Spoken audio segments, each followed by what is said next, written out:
aí, está gravando. Vou puxar meu microfone para cá. Então hoje nós vamos entrar nessa aula aí sobre o fim, como o nome já diz, né? Nós vamos tratar aí dos últimos dias. Essa palavra escatologia, uma palavra estranha, né? Mas é justamente estudo dos últimos dias. É a disciplina aí na teologia que trata sobre a volta do Senhor, sobre o dia do juízo, sobre a manifestação do anticristo e assuntos correlatos.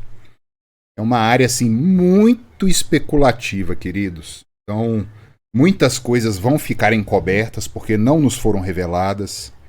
Existem pessoas que tentam colocar, por exemplo, data, né, no fim do mundo, porque é o dia tal, o ano tal e vai acontecer assim assado. Esquece, a Escritura não nos dá esses detalhes. O texto bíblico nos diz que nem os anjos nos céus, mas apenas o Pai sabe o dia do retorno do Cristo. E obviamente, se Cristo e o Pai são um, né? Cristo, a destra de Deus, Deus de Deus, luz de luz, sabe desse retorno também. Só eles. Então o texto básico aí, vamos dizer assim, né? Irão estes para o tormento eterno, mas os justos para a vida eterna. Há uma tentativa de se esvaziar o inferno de todo jeito nessa pós-modernidade que a gente vive, né? O homem é bom por natureza, é o que defendem, né? Os progressistas, os pós-modernos. Essa coisa aí de céu, inferno, isso é coisa do passado. Não tem isso mais. E hoje, se existe um Deus, todo mundo é amiguinho desse Deus, né? E todo mundo vai curtir o céu. É um universalismo que a gente chama, né, na teologia. Todo mundo na bem-aventurança logo após a morte, mas as escrituras elas nos afirmam o contrário. As escrituras nos afirmam que nós somos semelhança e imagem de Deus e por isso, por sermos detentores de um posto tão elevado que nem aos anjos foi dado, nós temos uma responsabilidade proporcional a esse posto. Nós vamos responder por isso. E a humanidade vive se enganando, achando que não vai haver prestação de contas, mas vai. Mas vai. Vou passar o primeiro slide aqui, deixa eu ver se está contínuo.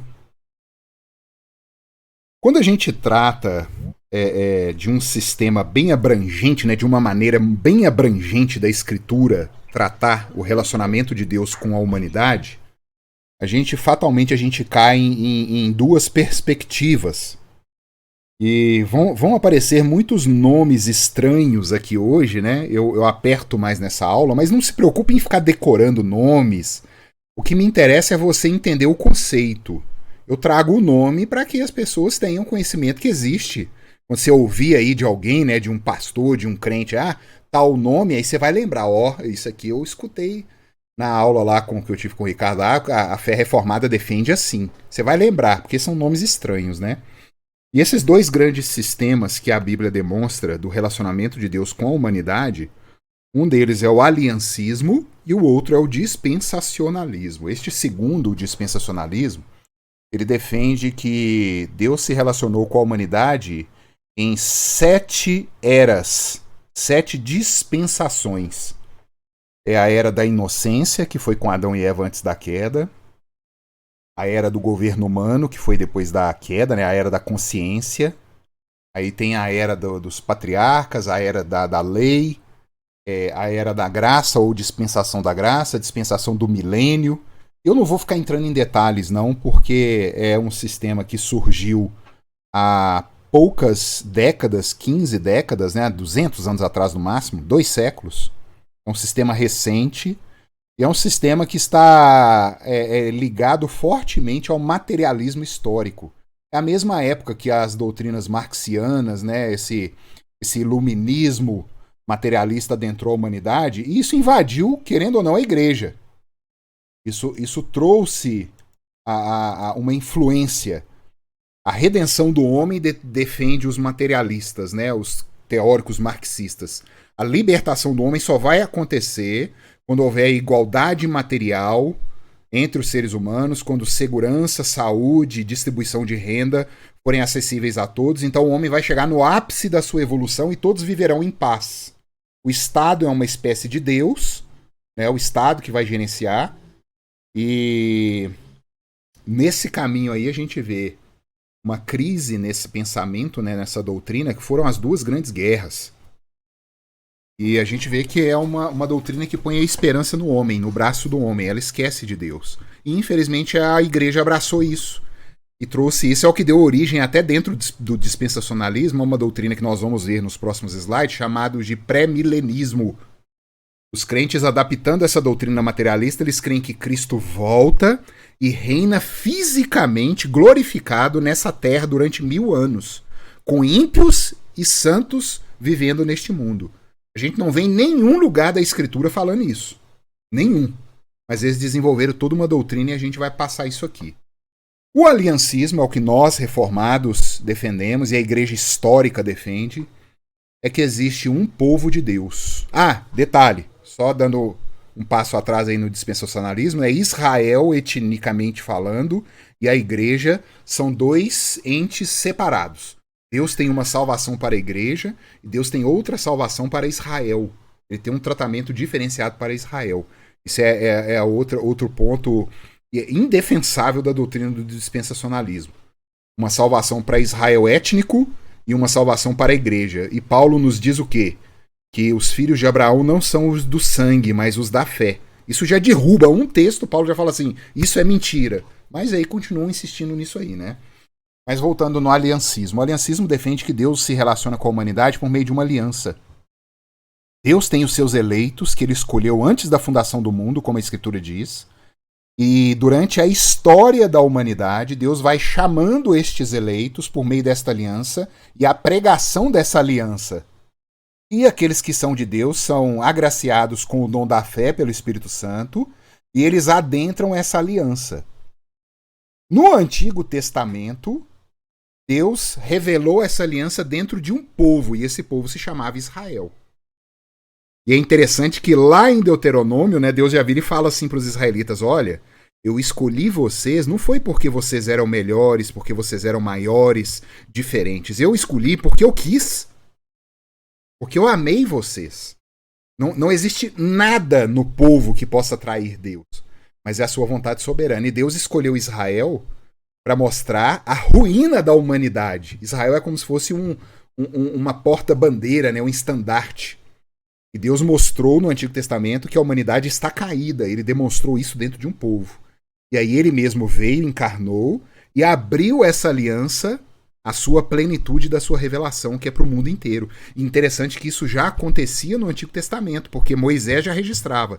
Se um estrangeiro quiser participar da aliança com Israel, ele vai adentrar o povo, vai fazer a circuncisão, vai comer dos sacrifícios e será como um do povo. Já existem esses ecos no Antigo Testamento que Jesus Cristo trouxe a revelação plena disso aí. Mais uma vez, os filhos de Deus não são os filhos de sangue. Os filhos de sangue de Abraão, mas são os filhos da fé que Abraão teve.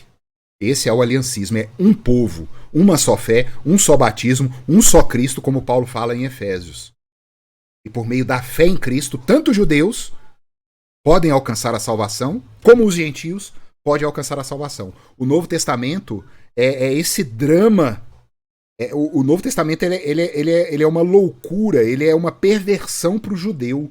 Porque é impensável para o judeu pensar que Deus encarnou, que Deus salva aquele que não é judeu. Esse é o grande drama do Novo Testamento. A guerra para o judeu, o escândalo. Ai, Deus não salva só judeu, não salva gentil também? Ah, isso aí não pode. O judeu não compreende isso de jeito nenhum. É o grande mistério. De dois povos, judeus e não judeus, que são chamados de gentios, Deus fez um povo só, por meio da carne do seu filho. E esse corpo vivo agora desses dois povos, judeus e gentios, a cabeça desse povo é Cristo. Ele que conduz agora esse povo na história.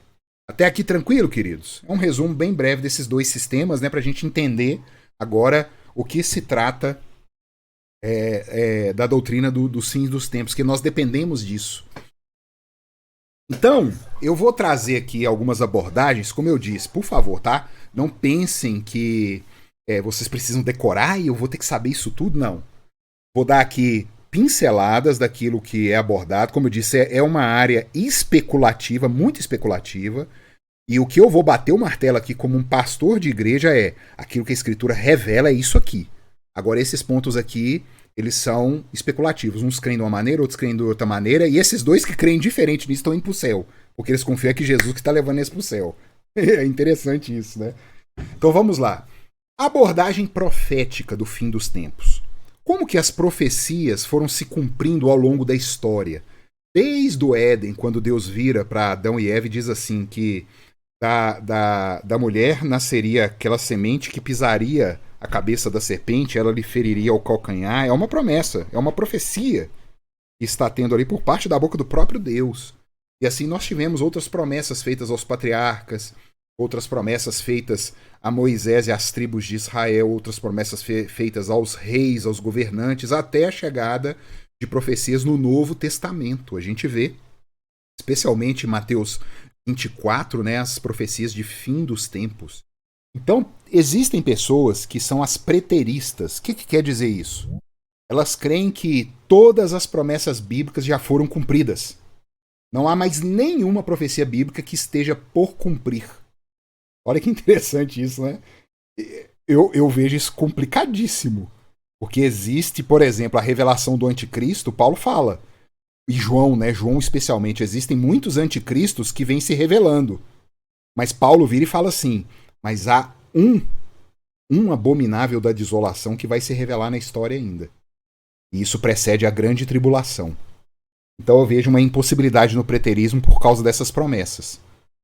Existem profecias a se revelar. E uma delas, que é indubitável, eu não sei como que os preteristas argumentam, é a própria volta de Cristo. É uma profecia.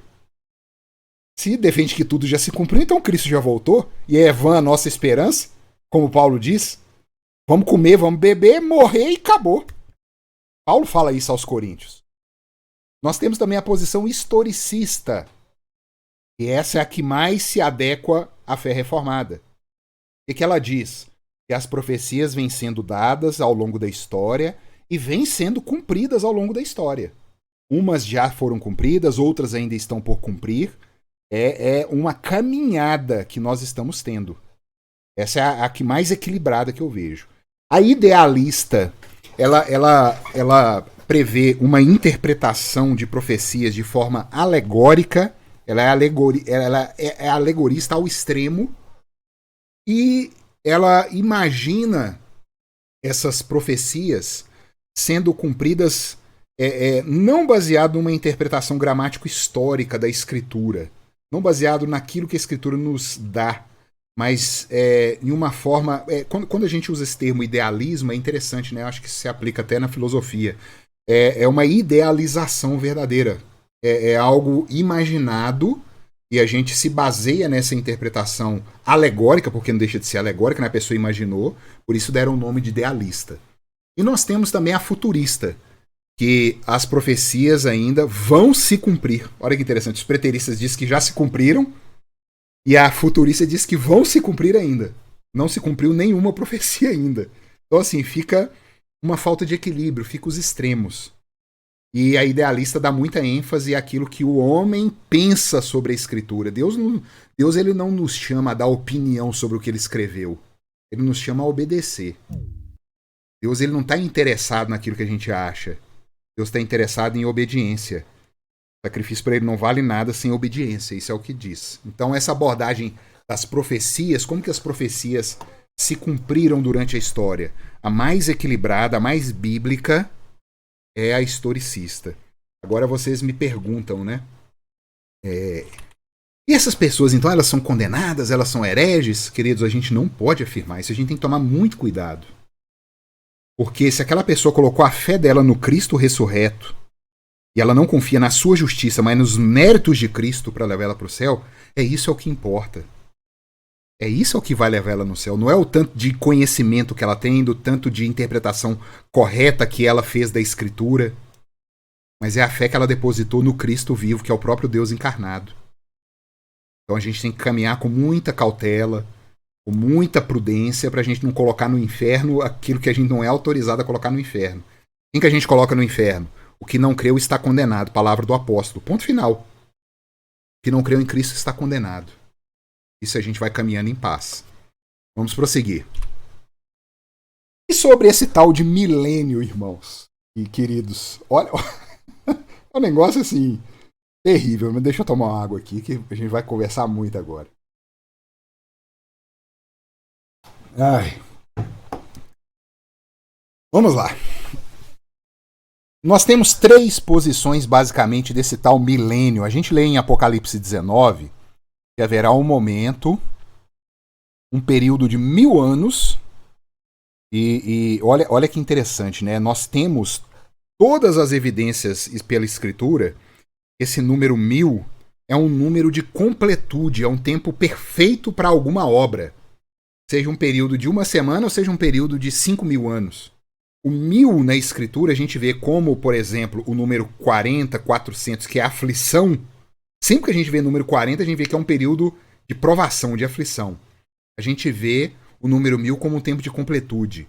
O número 12, por exemplo, o número 10, a gente vê também essa perspectiva de inteireza. A gente vai vendo o número 7, perfeição, assim como o número 3. Eu acho interessante. Existe um componente, sim, de simbolismo, mas que a gente não precisa apelar para a alegoria. A gente vê que a própria Escritura nos dá material para isso. A própria Escritura nos mostra. A gente tem um texto de Apocalipse interessante, a gente viu na aula passada, né? Os 7 olhos de Deus, os 7 chifres e os 7 espíritos enviados pelo mundo. E a gente vê que exatamente está falando da onipotência, da onipresença e da onisciência do Senhor. Ele está em todo lugar, é perfeito. E a gente consegue equilibrar e ter respostas bem coerentes quando a gente encara essa simbologia bíblica de forma séria e de forma que Santo Agostinho mesmo nos aconselhou a fazer, né? A Escritura interpreta a Escritura. Ela dá a interpretação dela mesma.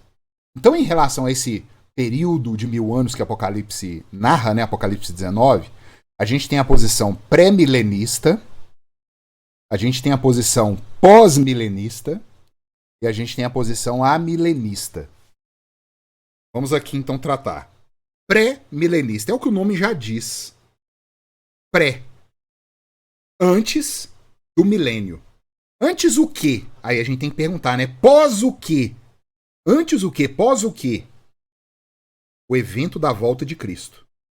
Então o pré-milenismo diz que Cristo volta e acontece um período exato e literal de 1000 anos de reinado aqui na Terra. Então a volta de Cristo é pré-milênio. O pós-milenista ele defende o quê? Haverá um período de 1000 anos em que a Terra vai experimentar uma graça, uma misericórdia tão abundante de Deus que após esse período ele vai ser coroado, depois de 1000 anos, com a volta de Cristo. Quer dizer, pós-milênio. Olha que interessante, né? Cristo volta depois. E o amilenista, essa partícula A, né? esse prefixo, ele é até perigoso, porque o A é uma negação no grego, né? Então ficou sem milênio, né? Mas o amilenista, ele crê no milênio, mas no milênio simbólico. É um tempo que nós não sabemos qual é, que é o período perfeito entre a primeira encarnação de Cristo e a sua volta. Esse período, que nós já temos em quase 2000 anos, né? A gente não sabe quanto que é, fique bem entendido, data de volta de Cristo é heresia, então esqueça. Esse período é um período perfeito entre o nascimento de Cristo e a sua volta. Esses são os amilenistas. Bom, vamos lá, resumindo. Pré-milenistas, Cristo volta antes do milênio, milênio literal. Pós-milenista, alguns creem, tá, no milênio literal, outros não, mas diz que Cristo volta depois. É quase uma posição amilenista. E o amilenista é um período da encarnação de Cristo até a sua segunda vinda. Não importa o número literal. O 1000 significa o tempo completo e perfeito, para que todas as coisas se cumpram. Eis que tudo está cumprido. Eu sou o alfa e o ômega, o princípio e o fim. Houve, assim, a palavra de Deus sendo colocada em funcionamento. E aí, dentro dos pré-milenistas, que creem nesse milênio literal de Cristo aqui na Terra, né, ele vem e acontece um milênio de 1000 anos literal, nós temos 3 subdivisões. Aí a gente começa. Vou passar rapidamente também, só para vocês terem noção, não se preocupem, tá? Como eu disse que é muito especulativo. Pré-milenista, pré-tribulacionista ou dispensacional. Ele crê que a igreja é arrebatada antes da tribulação, da grande tribulação. A igreja não passa, então é pré. O arrebatamento da igreja vem antes da tribulação. O mesotribulacionista ou pré-ira. Ele crê que esse período, e me perdoem, né, eu não coloquei, que esse período de tribulação, de acordo com os ensinos dos pré-milenistas, é um período de 7 anos, tá? Então, a igreja é tirada da terra, ela é arrebatada, os deixados para trás, como tem um filme aí, né, muito famoso, eles passam pela tribulação durante 7 anos. E depois desses 7 anos, Cristo finaliza todas as coisas. Mesotribulacionista ou pré-ira. Eles creem que a tribulação de 7 anos ela é dividida em 2 momentos. 3 anos e meio cada uma.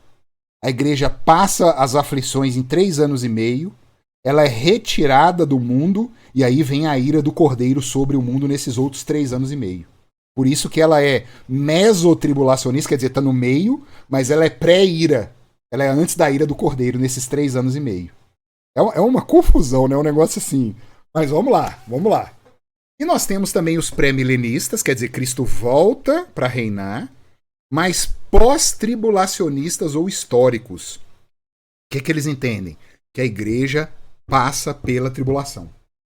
Esses 7 anos a igreja passa pela tribulação. Os amilenistas, eles defendem nesse período da encarnação de Cristo até a sua volta e creem que a igreja passa pela tribulação, tá? A igreja não é arrebatada antes, não. A gente não vê 2 arrebatamentos, uma volta invisível de Cristo para fazer uma investigação secreta, alguma coisa nesse sentido, não. Na Escritura a gente vê a encarnação de Cristo e a sua volta em glória para o dia do juízo. Essa é a posição amilenista, nós vamos ver mais detalhes daqui a pouco. Daqui a pouco a gente vai entrar num monte de texto bíblico aqui, tá?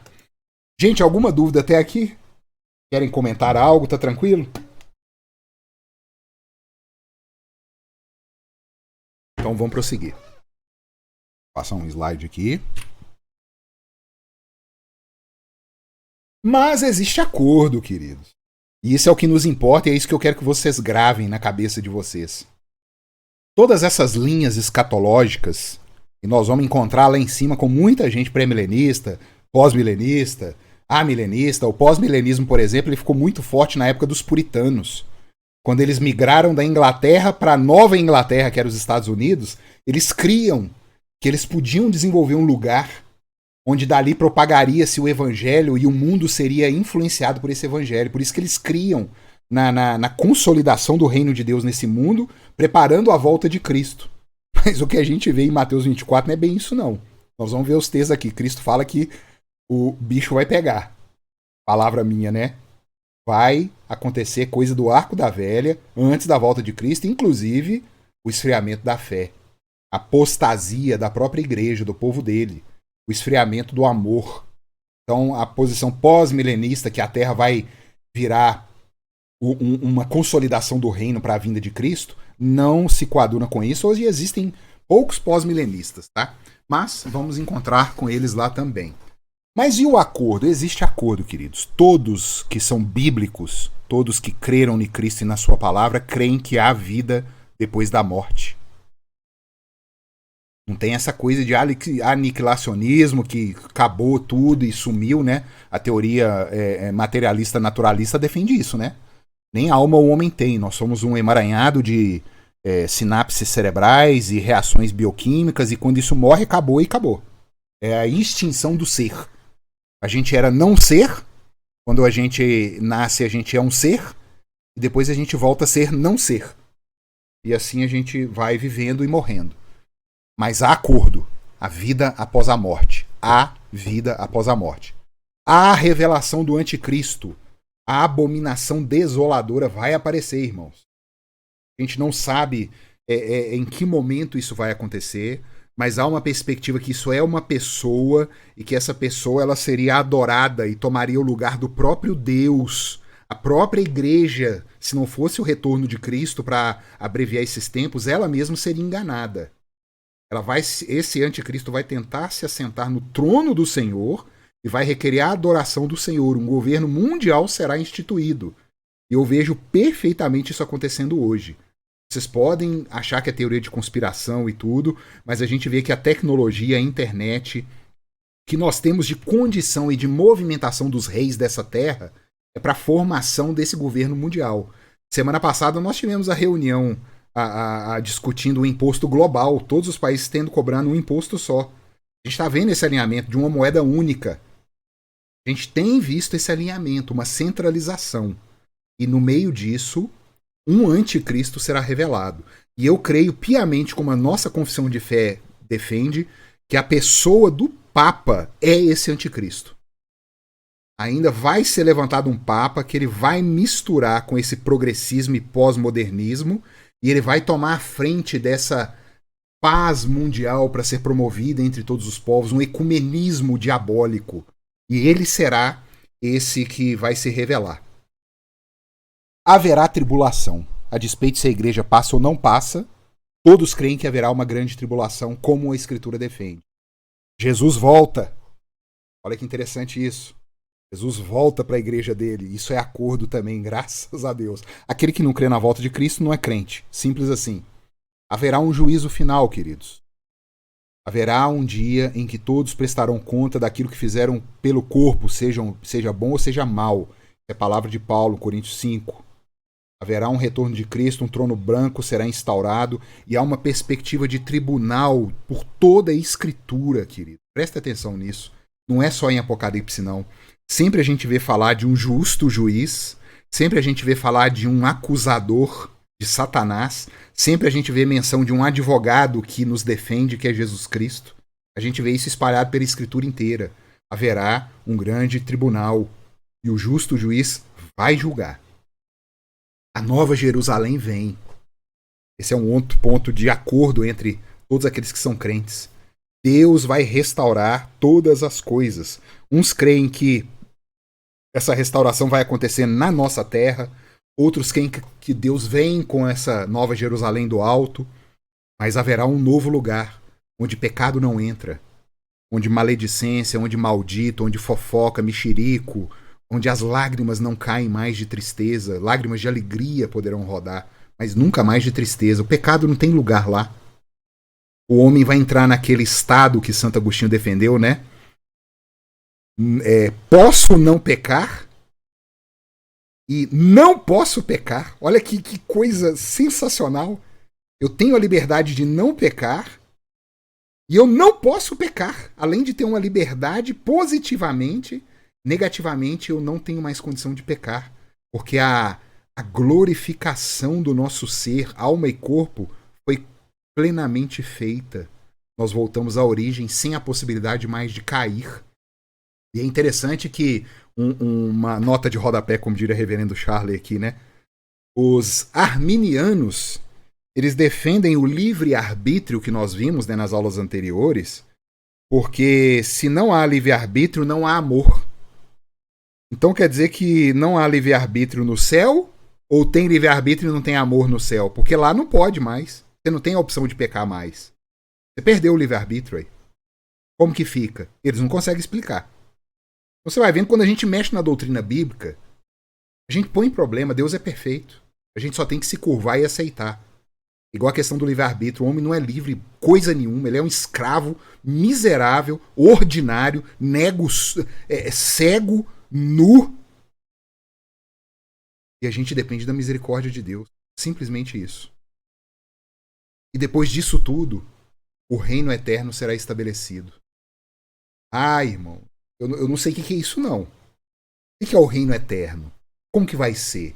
A gente não tem detalhes na Escritura.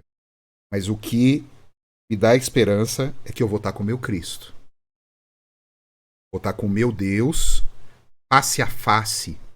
Não vai ter mais o ruído, não vai ter mais a fraqueza da minha fé, não vai ter mais medo. Jesus, ele se tornará um fato para mim. Aquilo que Jesus Cristo hoje é para os anjos, por exemplo, anjo não precisa de fé. Ele nem pode, né? Porque não há derramamento de sangue para anjo. Anjo, ele crê em Deus não é porque ele tem fé, não é porque é um fato. É a mesma coisa que eu tô crendo nesse mouse aqui que tá na minha mão, ó. Eu não preciso de fé, ele é um fato para mim. Deus é um fato para os anjos. Só que eles não obedecem a Deus porque não houve derramamento de sangue para eles. E hoje nós podemos obedecer, mesmo que imperfeitamente ainda, nesse estágio de santificação que a gente está vivendo, porque sangue foi derramado. Mas haverá um dia em que a gente não vai poder errar mais. E Cristo vai ser um fato, não precisa nem de fé. Olha que coisa maravilhosa, né? Não precisa de fé. Tanto que aquele texto de 1 Coríntios 13, né, que é aquela ode ao amor, né, o maior dos dons, né? Se eu falasse a língua dos homens e dos anjos, sem amor eu nada seria. Aí Paulo discorre ali, no final ele fala o quê? Porque muitos defendem que quando vier o que é perfeito, o que é em parte, será aniquilado. Muitos defendem que aquilo ali é a volta de Cristo. O problema todo é que Paulo fala assim, que depois daquilo ficará a fé, o amor e a esperança. Se é a volta de Cristo, não tem mais fé. Não precisa de esperança. Acabou. Não tem que esperar mais nada. Os reformados defendem que o perfeito que Paulo está falando ali é a escritura sagrada. A única coisa perfeita que nós temos nessa terra hoje. Mais nada. Paulo estava dizendo assim, quando vocês tiverem o cânon sagrado na mão, que é o perfeito, aquilo que é imperfeito, aquilo que já passou, vai ser aniquilado. Vocês não precisam mais de buscar essas coisas imperfeitas. Vocês têm a palavra de Deus nas mãos. E aí, baseado nessa palavra, os 3 maiores dons devem ser exercitados. O amor, a fé e a esperança. Aí fecha direitinho, porque realmente eu preciso de fé hoje. Eu preciso de esperança, porque senão eu fico doido. Até o dia da volta de Cristo, depois do juízo final, a Nova Jerusalém sendo restaurada e o reino eterno sendo estabelecido. Queridos, alguma dúvida até aí?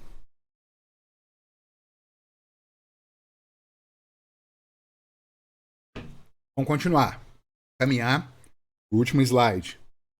A sala está vazia, está fluindo melhor.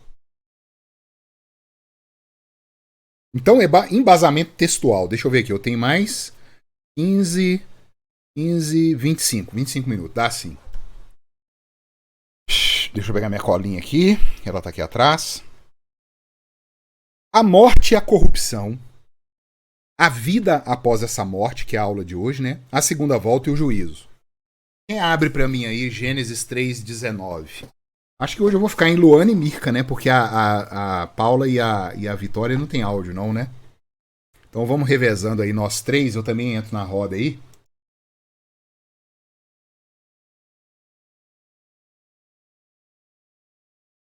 Três 19? Isso. Minha Bíblia aqui também.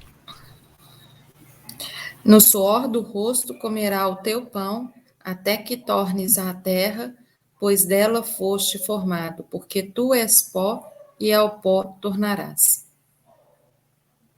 Queridos, Paulo vira e fala lá em Romanos 11 que Deus submeteu todos debaixo da desobediência. A raça humana foi amaldiçoada. Ela escolheu isso. A raça humana, em Paulo, ela escolheu a lavagem, o lixo. Não presta. É o cumprimento da palavra, a morte. Deus não pode mentir. E aí você vira e fala assim, mas eu não sou Adão. É. Não é uma questão de você escolher, é o que você é. É ontológico, é o ser. Você é homem. Você é ser humano. Você não tem opção. Hoje essa conversa fiada do pós-modernismo também, do progressismo, né? Você vive primeiro para descobrir o que você é. É a palavra demoníaca lá do tal Sartre, né? Que a existência precede a essência. Isso é demoníaco. É o que você é, um ser humano pecador. E você não tem opção. Homem e mulher, assim fez Deus. E o homem tem lutado contra isso, por quê? Porque a maior glória do pecador é vilipendiar a imagem e semelhança de Deus, a ponto de um homem se dizer mulher, uma mulher se dizer homem, não aceitar aquilo que Deus definiu para eles. É o ápice da rebeldia. Eu não aceito o que o meu Criador fez. E a gente vai recolhendo os frutos da desgraça, a corrupção, a morte. Abre Atos 13:36 para nós, Lu.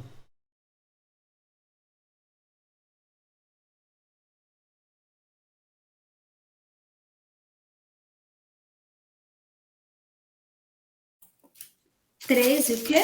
13:36.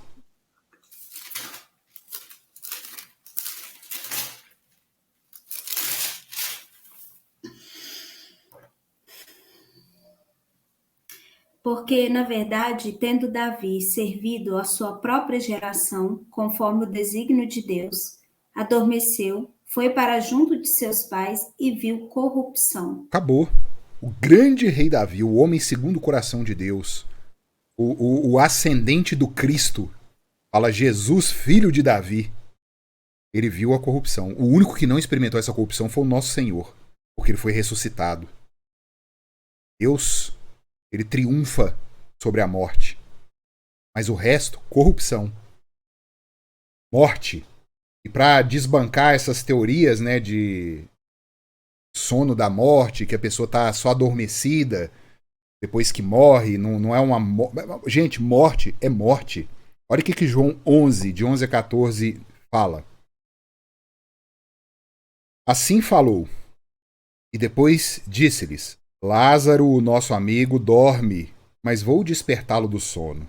Disseram, pois, os seus discípulos, Senhor, se dorme, estará salvo. Mas Jesus dizia isso da sua morte. Eles, porém, cuidavam que falava do repouso do sono. Então Jesus lhes disse claramente, Lázaro está morto. Então não tem isso de tentar amaciar. Ah, não, porque tem algumas seitas, né, que colocam o sono da morte. A pessoa não passou pelo estado da morte mesmo, ela está aguardando o dia da ressurreição. Não, meu querido, é o salário do pecado que está em nós, é morte. E crente e ímpio vão passar por isso. Não tem jeito, não. E olha o que isso, essa degradação, essa miséria causou. Lê para nós, Mirka, João 11:35. Olha o que é a degradação do ser, da imagem e semelhança de Deus. Aquilo que ele tinha feito no Éden. Olha o que acontece quando Deus olha para a desgraça da morte. Lê para nós. O microfone está fechado, viu? Jesus chorou. Simples assim. Deus chorou. Quando Deus olha para a nossa morte, a coroa da criação sendo comida por bicho e deteriorando e os elementos voltando para o pó, nitrogênio, carbono, oxigênio, o que tiver ali. Me lembra o episódio da morte de Lázaro também, e quando ele se aproximava para ressuscitar. É esse texto aí, ué. É ele mesmo, ué. Que o espírito dele se revoltou, né? Se revoltou. De Jesus, de ver a obra dele perfeita, né? Agora caindo na corrupção, né? Gente, o que é Deus olhar para toda a sua criação, né? Os céus proclamam a glória de Deus, o firmamento anuncia as obras das suas mãos, um dia clama outro dia, uma noite revela conhecimento a outra noite. Não há nele som nenhum, mas ouve-se a sua voz em todo o mundo. É a declaração do salmista no Salmo 19. Para esse Deus ter que encarnar nessa miséria nossa, olhar para a morte e chorar. Morte e corrupção. Mas tem vida após a morte. Tem vida após a morte. Não acaba, não. Lucas 23:43. Lu, por favor. Mirka já pode abrir Eclesiastes 12:7. E Lucas 23:43.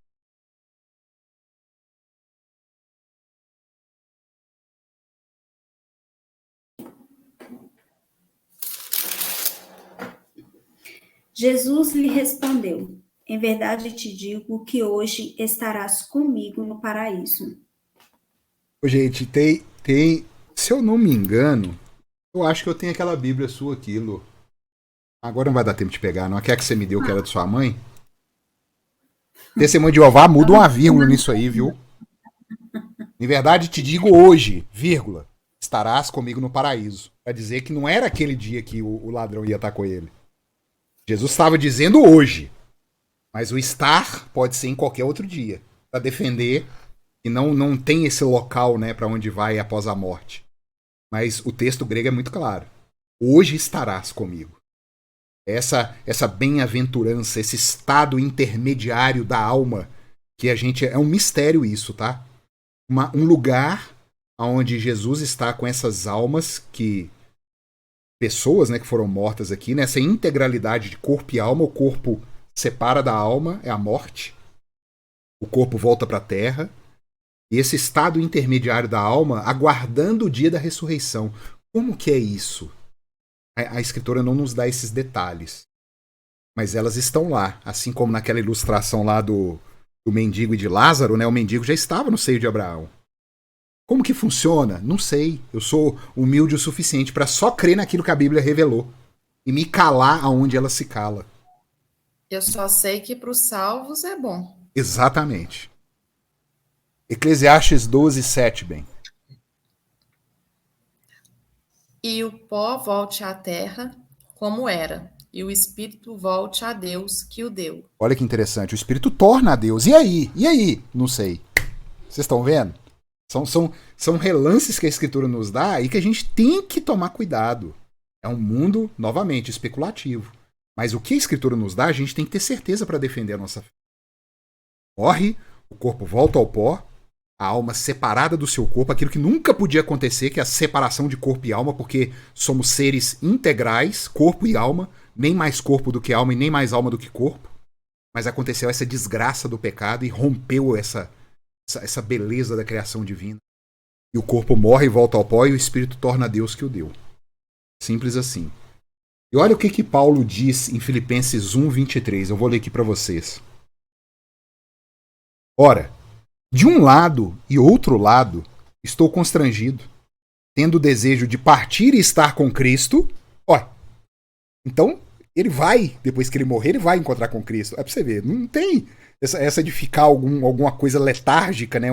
Um entorpecimento, que você tá ali em estado de anestesia, né? Sem entender nada, quase que em coma, né? Depois da uma. Não. Vou ir estar com Cristo, que é incomparavelmente melhor. Ponto final. Não há o que defender que há um estado ali de apatia depois da morte. Há um estado ativo, sem o corpo. Porque o corpo vai ser devolvido no dia do juízo. Atos 3, 21, Luana, e Mirka, 2 Coríntios 5, 1.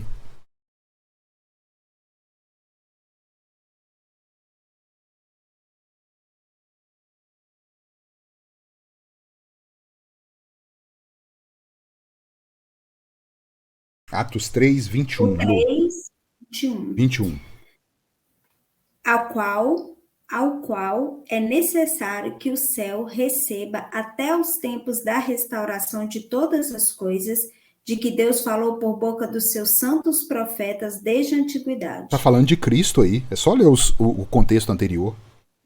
Os céus recebeu e está aguardando essa restauração, aguardando a volta. Nós estamos aguardando a volta de Cristo. 2 Coríntios 5:1.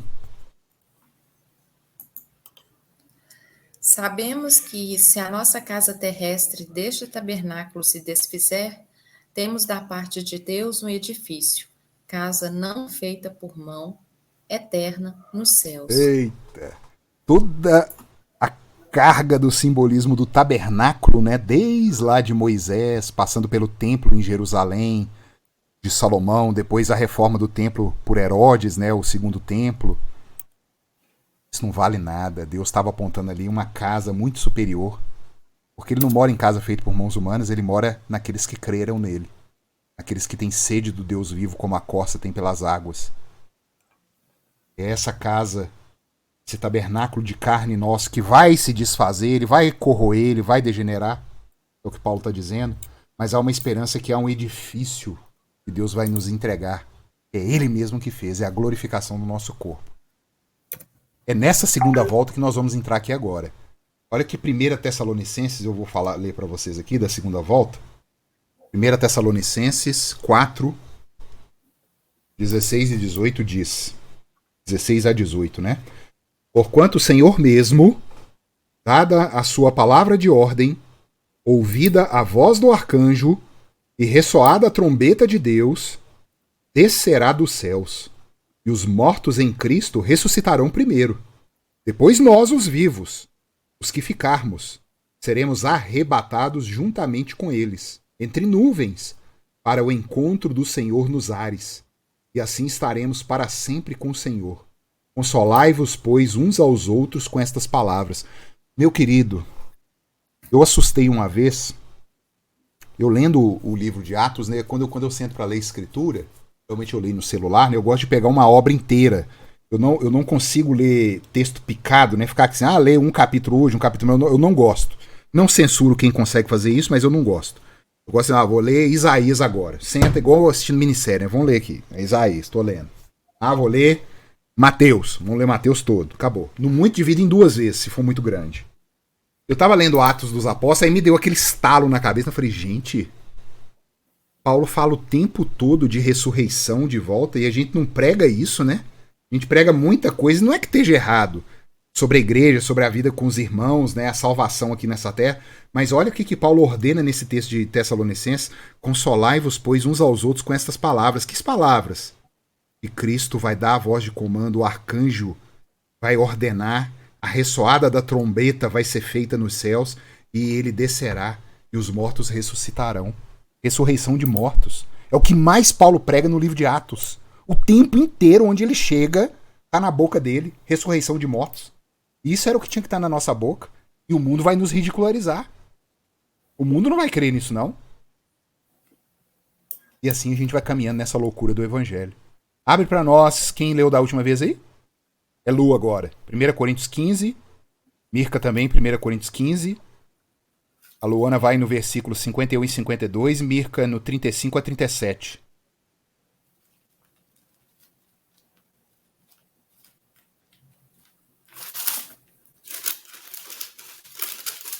Vocês estão vendo que a classe de doutrinas fundamentais, ela vai no básico, e o básico que muitas vezes a gente esquece. A gente fica brigando aí em rede social.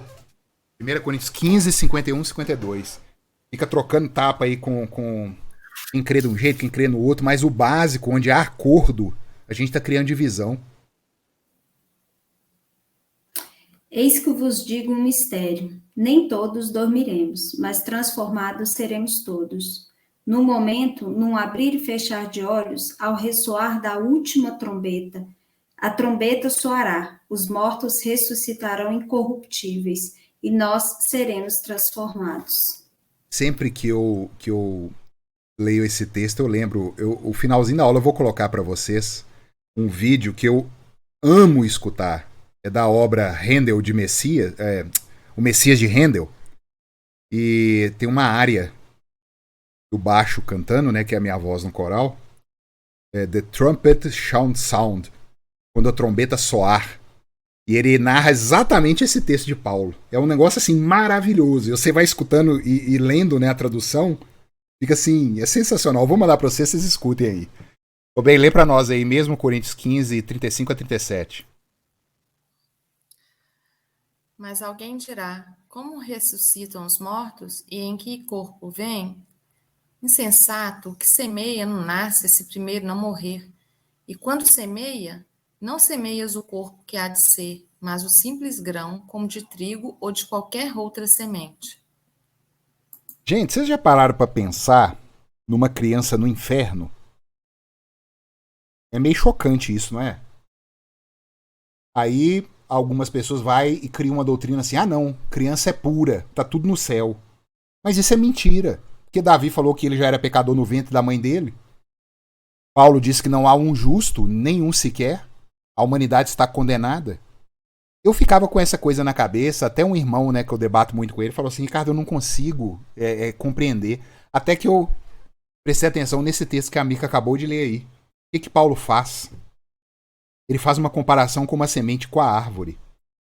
Quando você pega uma semente de manga, você planta, o que acontece com a semente? Ela é destruída e nasce ali uma planta. E Paulo fala, é exatamente isso que nós somos a semente. Quando isso aqui for destruído, vai nascer aquilo que verdadeiramente é. Nós somos quase que uma situação embrionária aqui nessa terra, né? É à toa que Jesus fala assim: o mundo está em dores de parto. Quando acontecer a ressurreição dos mortos, vai ser revelado aquilo que nós somos. Inclusive crianças. Mas como que é? Gente, eu não sei. Tem gente que defende, não, então vai ser... Ó, como que as heresias nascem, né? Todo mundo vai ressuscitar com 33 anos, que é a idade que Cristo morreu. Uai, não, onde você viu isso? É porque Cristo ressuscitou com 33 anos. A mente humana, ela é laboriosa, ela vai caçando.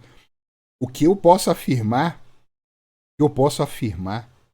é que não vai ter uma criança no inferno. Porque o que é semente, o que a gente vê aqui, vai se transformar no corpo glorificado. E o ser humano pecador que não se arrependeu, ele vai pagar aquilo que ele deve. Então, tira essa imagem romantizada da cabeça. Primeiramente porque Deus não é injusto. E a gente não vai se escandalizar quando a justiça for feita, não. Deixa eu ver aqui, a Paula mandou uma pergunta aqui no chat, ó. Sobre esse capítulo, os mortos em Cristo estão no céu agora, certo? Isso, Paulo. É o que a gente pode se dizer, estão na bem-aventurança, né? Eu não sei se é o próprio céu da volta, a gente não pode especular isso, né? Porque vai ser restaurada as coisas, mas o que a escritura defende é que já estão em bem-aventurança, no gozo da bem-aventurança. E os que morreram sem Cristo já estão padecendo tormentos. Quando Jesus, a continuação da pergunta dela, tá? Quando Jesus voltar, ressuscitará quem está vivo no céu, os corpos serão devolvidos. Então aquela pessoa que já está nessa bem-aventurança sem o seu corpo, vai receber o mesmo corpo, mas glorificado. Com as propriedades alteradas. É o mesmo corpo, mas em glorificação. Tanto o ímpio, quanto o crente, o que morreu em Cristo, tá? O ímpio ele vai padecer no inferno com um corpo que não morre. Olha, é tão apavorante essa afirmação que Apocalipse faz, e João faz, né, em Apocalipse. Fala assim, as pessoas elas procurariam a morte de tanto pavor, de tanta aflição, de tanta agonia, só que a morte já não existe mais. Porque Jesus venceu a morte. Então nem morrer elas podem. Não existe a morte para elas poderem morrer. Então como que não se morre mais e padece para o resto da eternidade? Da mesma forma que se glorificado está, pelo resto da eternidade você vai estar lá. Olha que cena mais terrível, né? Mas é assim no fim dos tempos. Atos 24, 14 e 15. Eu tô achando que é até um texto que comenta sobre isso, tá? Atos 24, 14 e 15. Vamos lá. Porém, confesso-te que, segundo o caminho aqui tá com C maiúsculo, tá? É um apelido, né, que foi dado a Jesus Cristo. Ele é o caminho, a verdade e a vida. Segundo o caminho, aqui chamam seita, olha que interessante, né? Chamava aqueles que seguiam a Cristo de seita. Assim eu sirvo ao Deus de nossos pais, acreditando em todas as coisas que estejam de acordo com a lei e nos escritos dos profetas. Olha aqui que Paulo está falando de Novo Testamento, hein? Eu creio na lei. Ah, mas a lei é coisa lá do Antigo Testamento, é o que a igreja moderna diz. Então você não está defendendo o evangelho de Cristo. Porque a gente tem que crer na lei e nos escritos dos profetas. Tendo esperança em Deus. Deixa eu ver aqui até onde que é isso. Tendo esperança em Deus, como também estes a têm. Este que se Paulo diz aos da seita, né? De que haverá o quê, queridos? Ressurreição. Haverá ressurreição, tanto de justos como de injustos. Olha aí, Paula. O seu xará masculino aí, né? O apóstolo Paulo falando. Haverá ressurreição, tanto de justos como de injusto. Isso está em Atos 24, de 14 a 15. Paulo está diante daquele que poderia soltá-lo, que é o governador, e ao invés de ficar preocupando em arrumar desculpa para sair fora da cadeia, Paulo está pregando o evangelho, está pregando a ressurreição. Olha que loucura. O Lu, abre para nós Filipenses 3, 20 e 21. A gente, mais 5 textos a gente finaliza, tá?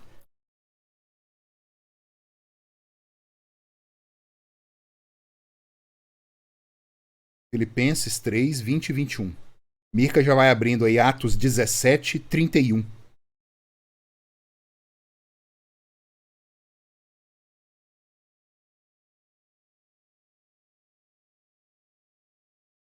Lu?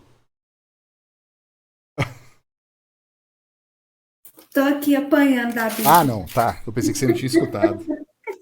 Ô, Paulo, você Não, colocou, tô. né? Incorruptibilidade para o ímpio? Exatamente. A ressurreição, como a gente leu, né? Para justos e injustos. A morte é eterna. Ela não chega ao fim. É uma morte que não chega. A pessoa busca a morte e ela não alcança. Por quê? Porque a morte já não existe. Atos 20. Filipenses 3, 20 e 21.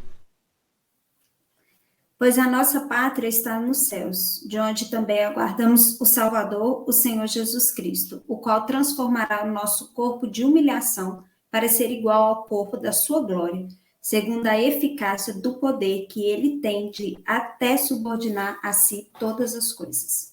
Gente, vamos pegar esse texto de Paulo. Jesus ressuscitou. Ele é verdadeiro Deus e verdadeiro homem. Ele foi glorificado. Ele está com a nossa natureza humana restaurada, aquela natureza prometida, está à destra de Deus hoje. Ele nunca mais vai deixar de ser verdadeiro homem e verdadeiro Deus.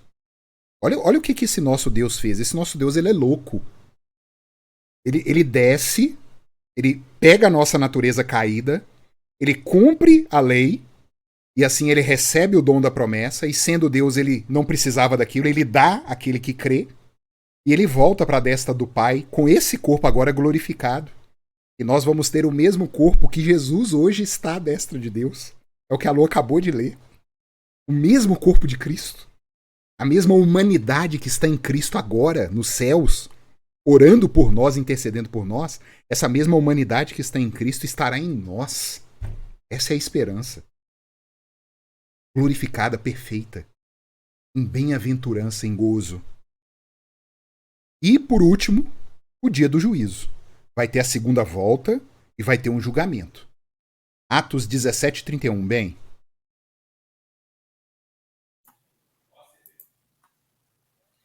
Porquanto estabeleceu um dia em que há de julgar o mundo com justiça, por meio de um varão que destinou e acreditou diante de todos, ressuscitando dentre os mortos. Haverá um juízo. Juízo aqui no sentido de julgamento. É a palavra. É a palavra que o apóstolo Lucas registrou aí no livro de Atos. Não tem como fugir disso.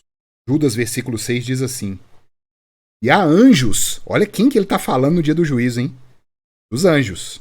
E há anjos, os que não guardaram o seu estado original, quer dizer, a mesma coisa que aconteceu com Adão e Eva depois, né? Os anjos caíram também. E é registrado que 1/3 da milícia celestial foi atrás do diabo, foi expulsa, não houve redenção para eles. Mas abandonaram o seu próprio domicílio. Ele, falando de Deus, tem guardado sob trevas, em algemas eternas, para o juízo do grande dia. Os anjos entrarão no juízo junto com os ímpios. Eles já estão acorrentados, operando sim, mas agora de forma que o evangelho está livre para ser anunciado. Olha, é tão maravilhoso isso. Quando Cristo morre e ressurge dos mortos, Satanás ele é restrito na sua ação e o evangelho explode para o mundo. Mas eles estão operando ainda. E olha que interessante, nesse período que a gente acabou de estudar, né, nesse período aí da ressurreição de Cristo até a sua segunda volta, há um registro que Satanás seria solto por breve tempo. Eu não consigo imaginar o que é isso, queridos. Satanás será solto por breve tempo. E um texto em Apocalipse diz que ele desceu, se eu não me engano, Apocalipse 12, eu não anotei aqui, me veio à mente, né? Ele desceu entre nós cheio de ira, porque o seu fim está próximo. É terrível, terrível. Deixa eu ver o chat aqui. Em Coríntios 1:15-52, Paulo está falando de justos e ímpios. Exatamente. Justos e injustos.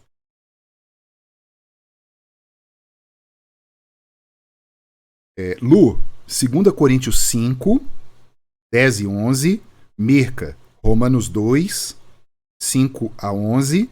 E eu finalizo o nosso encontro hoje em Mateus 25, 31 a 46. Podem ler, por favor. Porque importa que todos nós compareçamos perante o tribunal de Cristo, para que cada um receba segundo o bem ou o mal que tiver feito por meio do corpo. É só o 10? 10 e 11. E assim, conhecendo o temor do Senhor, persuadimos os homens e somos cabalmente conhecidos por Deus. E espero que também a vossa consciência nos reconheça. Gente, esse texto me dá um desespero, que aí eu lembro, falei, nossa, nesse dia eu vou argumentar com o Senhor no trono branco, com o juiz. Olha, a minha esperança está no seu Cristo. Ele pagou para mim. Existem coisas boas, existem coisas más, mas o dia do justo juízo é um dia que Deus vai requerer a perfeição que foi abandonada lá no Éden. O que a gente tem que fazer? Isso é fé. É a fé que a gente vive agora. Jesus me garante, e eu tenho frutos de que Jesus está me garantindo. Eu expresso esses frutos, e assim eu vou caminhar até aquele dia. E intrepidamente me apresentarei diante de Deus. Isso é tão lindo, porque o autor aos Hebreus diz que a nossa alma está ancorada dentro do santíssimo lugar, ele usando uma imagem do tabernáculo, e ele fala que agora nós podemos entrar com intrepidez naquele lugar que o sumo sacerdote podia entrar uma vez por ano, amarrado numa corda porque ele tinha medo de morrer. Entrar na presença de Deus, hoje a gente pode entrar livremente, não por nós, mas por Cristo. Isso é lindo demais. Perca, Romanos 2, 5 a 11.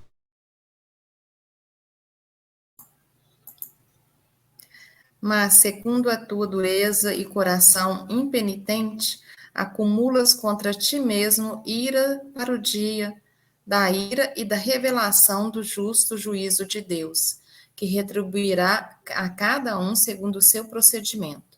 A vida eterna aos que, perseverando em fazer o bem, procuraram glória, honra e incorruptibilidade.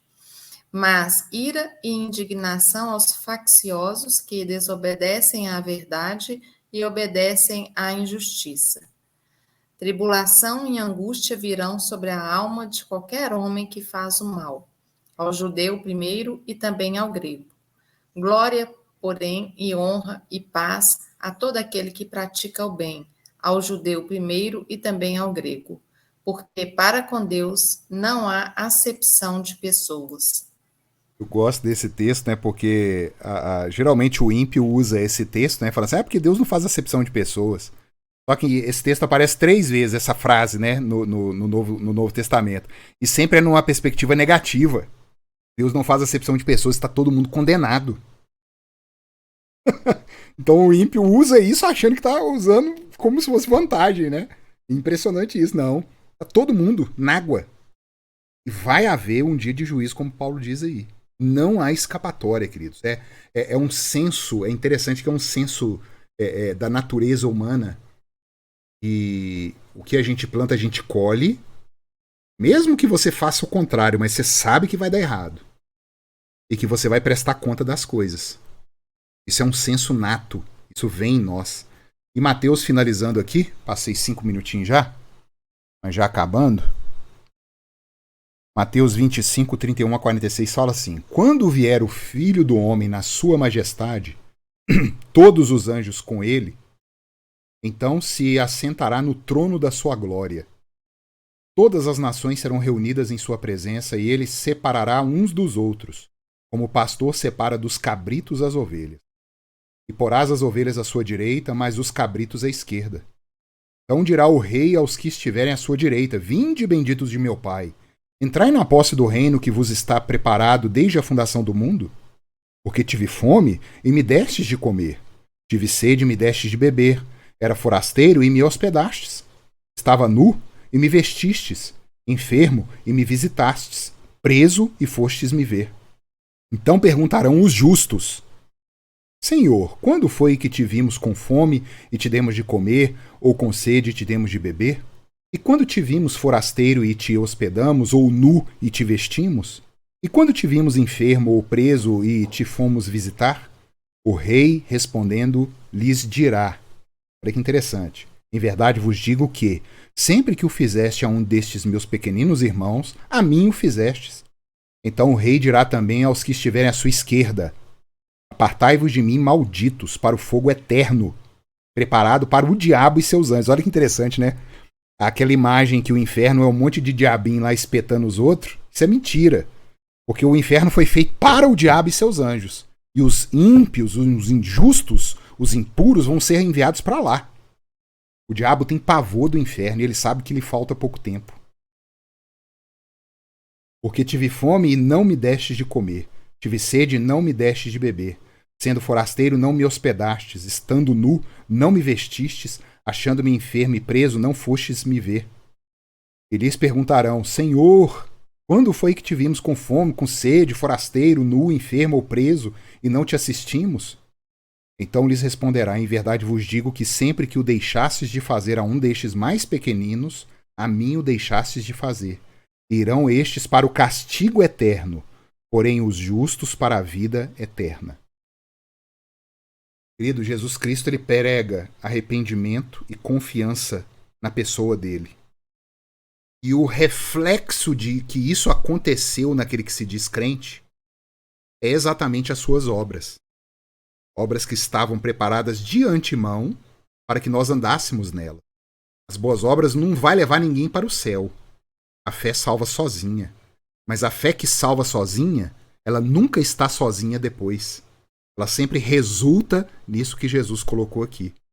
Vocês conseguem compreender que o dia do juízo, nós vamos ver isso. Isso vai ser estabelecido.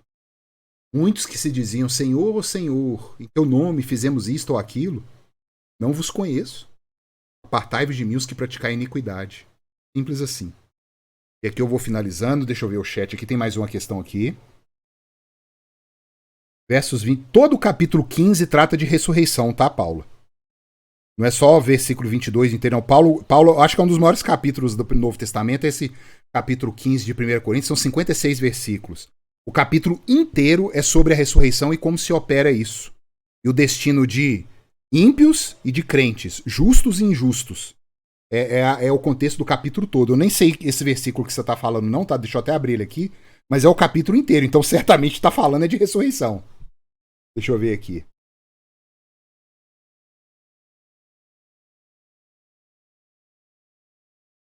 Isso mesmo. Qual que é a dúvida? Que você tem alguma questão que você queira colocar?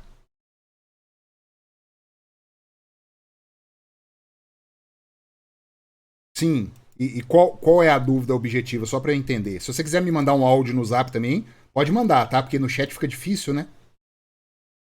Então tá beleza. Tá tranquilo. Que aí a gente troca ideia.